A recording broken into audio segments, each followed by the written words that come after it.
Hello folks, today we're going to be discussing the Blackburn Buccaneer. It was based at RAF Lossiemouth in the northeast of Scotland, and you can see it's the odd one out here. It's amongst the latest aircraft which are based there, which is obviously the Eurofighter Typhoon.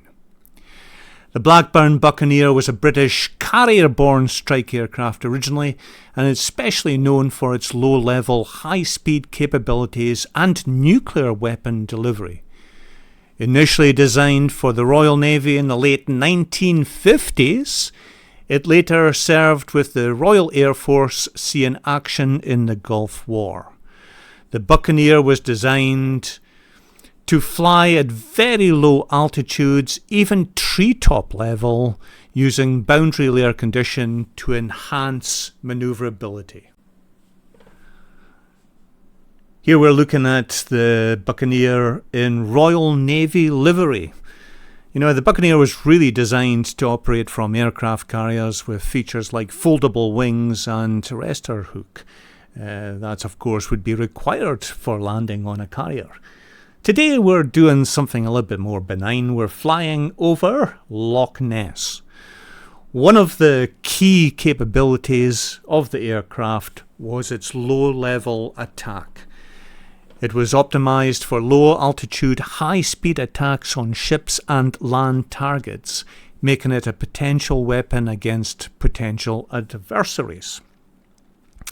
Of course, this was really used with boundary layer control, and this innovative system improved control at low speeds by forcing high-pressure air over control surfaces. Here's another variant of the Navy liveries. And of course, you know, there was the initial S1 variant which had some limitations, particularly with engine power, while the improved S2 addressed these issues and became the primary operational version. The Royal Navy service, the Buccaneer S1, entered service with the Royal Air Arm in 1962, and the S2 later became the main naval variant. Here is one of the variants of the S2 version, and it's flying past Orkney.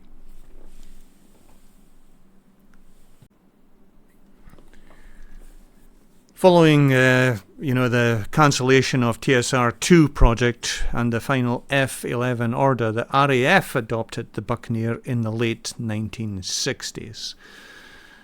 Of course, I mentioned one of the air bases it was based at was RAF Lossiemouth. And this aircraft actually seen war service. The Buccaneer saw combat in the 1991 Gulf War, marking a significant deployment for the aircraft. Of course, at the time, you know, it wasn't being utilised for bombing at all. It was utilised for laser guidance, and it was the RAF Tornado which actually did the bombing.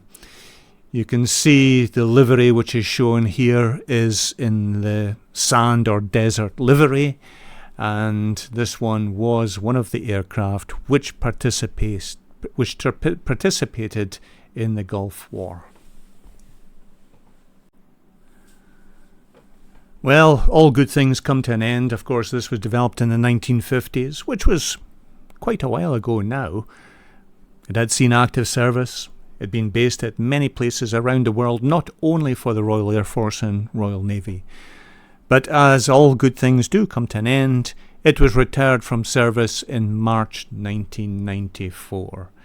And the main aircraft which replaced this was the actual Tornado. We'll have a session on the Tornado at another point.